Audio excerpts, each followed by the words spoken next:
Donc, je vais vous présenter les travaux que j'ai fait pendant ma thèse, d'ailleurs avec Nicolas, sur l'influence du vieillissement, sur la résistance de surface. Donc, oui, sur la résistance de surface de la cellule, et notamment en faisant la différence entre ce qui est la contribution de la SEI et du transfert de charge, et le lien de ces résistances avec le courant et la température. Donc, pour le contexte, ici, chez Safran, nous travaillons sur l'électrification des aéronefs. Aujourd'hui, les batteries qu'on peut développer, ils sont faites pour assurer la propulsion des petits aéronefs comme des drones, des VTOL, en tout cas tout ce qui est petits aéronefs. Dans quelques années, si on arrive à surmonter également d'autres défis au-delà de la batterie, on pourra également penser à la propulsion d'aéronefs plus grands. Mais quoi qu'il en soit, que l'aéronef soit grande ou petite, si on souhaite remplacer le carburant, donc la propulsion classique des aéronefs par la propulsion par les batteries, nous avons besoin de batteries très, très fiables, puisque c'est une fonction essentielle, vitale. Pour avoir des batteries très fiables, il faut bien connaître leur comportement et être en mesure de le prédire. Et pour cela, on se base surtout sur des modèles. Et on cherche à avoir les modèles les plus précis tout au long de la vie de la batterie. Et c'est justement pour cette raison que il faut mettre à jour le modèle au fur et à mesure que la batterie vieillit. Les paramètres de ce modèle, ils dépendent de la température, du courant, de l'état de santé. Ils dépendent également du SOC, mais dans ces travaux, cette dimension, elle n'a pas été traitée. Normalement, nous faisons des essais dans toutes les conditions de fonctionnement. Nous identifions les paramètres avec des algorithmes d'identification, d'optimisation. Et ensuite, pour chaque condition de fonctionnement, nous enregistrons le paramètre que nous avons trouvé, donc sur la forme de table de paramètres. Le problème, les défis de ces tables de paramètres, c'est qu'il faut faire beaucoup, beaucoup de tests. Au fur et à mesure que la batterie vieillit, il faut tous les refaire.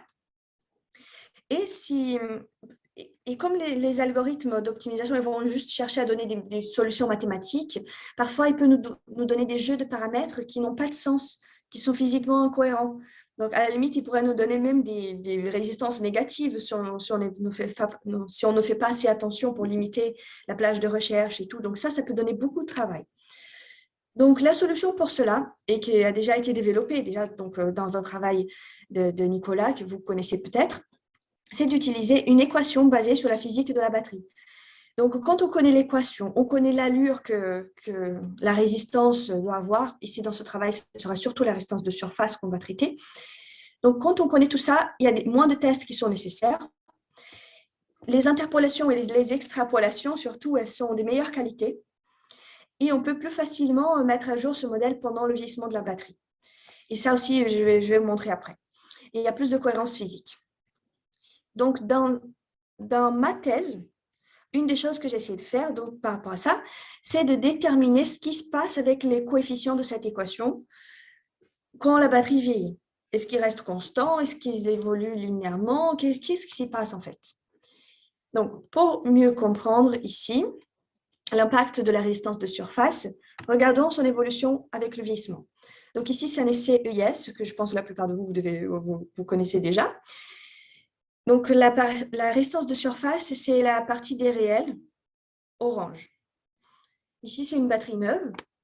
Ici, c'est une cellule qui a vieilli jusqu'à un SOH de 95%, donc une perte de 5% de kappa. Et ici, c'est une cellule qui a vieilli jusqu'à un SOH de 87%. Donc, on peut voir à quel point ce paramètre change. Et d'ailleurs, dans ma thèse, j'ai remarqué que c'était un des paramètres les plus sensibles au vieillissement.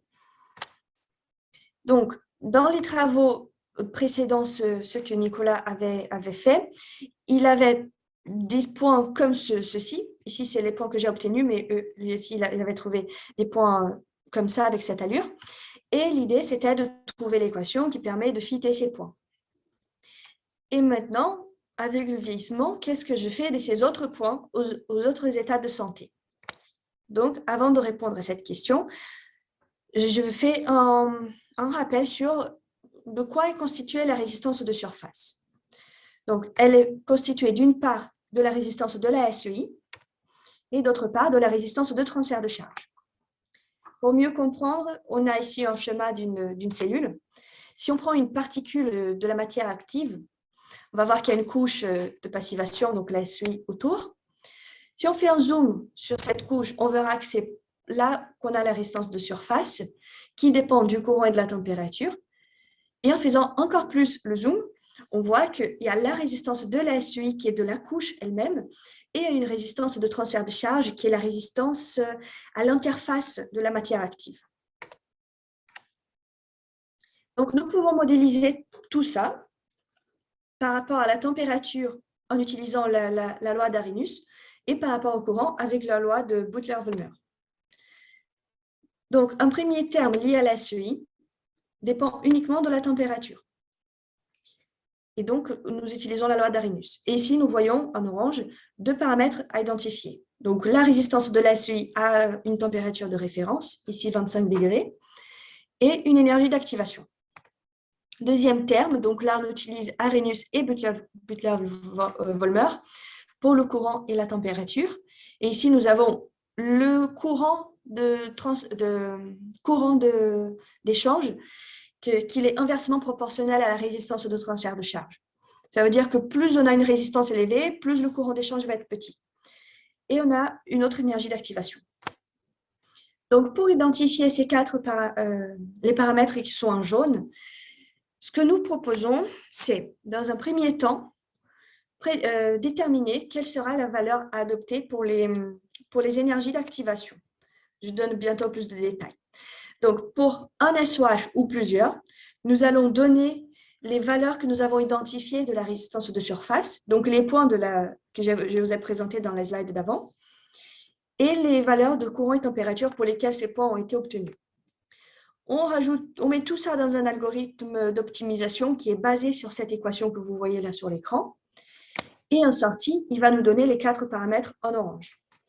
Et ensuite, on décide, par exemple, si on a testé plus d'un SOH, quelle sera la valeur qu'on va fixer pour les énergies d'activation. Maintenant, ça, c'est une hypothèse. C'est une hypothèse qu'on fait de se dire, bon, les réactions chimiques vont être les mêmes, même s'il y a un vieillissement, même s'il y a une résistance qui va augmenter, la réaction chimique est la même, donc l'énergie d'activation qui donne en quelque sorte la vitesse de cette réaction, elle va être la même. C'est une hypothèse simplificatrice. Pour arriver au deuxième pas, c'est que pour chaque SOH, on va déjà fournir ces énergies d'activation qu'on a fixées, et en plus d'autres points de résistance de surface identifiés pour d'autres températures et d'autres courants. Donc ça, c'est pour l'étape 2, c'est pour des nouveaux SOH pour lesquels on souhaite recalibrer le modèle. On va utiliser l'algorithme d'optimisation, et ici, on va sortir seulement les résistances de la SEI et le courant d'échange à 25 degrés. Ce qui fait que si on a moins de paramètres à sortir, on peut faire des tests sur une quantité plus faible de points de fonctionnement. Donc, on n'a pas besoin de tester autant de courant et autant de température que dans la première étape. Maintenant, j'explique par rapport à cette hypothèse de l'énergie d'activation constante, c'est quelque chose qu'on a évolué nos raisonnements depuis, que là, dans notre modèle, nous approximons les deux électrodes par une seule. Alors que chaque électrode va évoluer à sa manière, la résistance d'une électrode, de transfert de charge d'une électrode, peut monter plus vite que celle de l'autre électrode, ce qui fait que le poids de chacune tout le long du vieillissement peut changer. Donc, l'énergie d'activation de la SEI, ça ne concerne que l'électrode négative, donc ça, normalement, c'est raisonnable qu'elle reste constante. Par contre, l'énergie d'activation liée au courant d'échange, au transfert de charge, elle pourrait changer le long de la vie de la batterie, parce que les électrodes évoluent différemment. Et ce qui changerait si on se dit qu'en fait, on ne va pas les fixer, c'est que bon, on fera toujours l'étape 1 On fera toujours l'étape 1, ce qui nous demandera toujours autant de points de fonctionnement.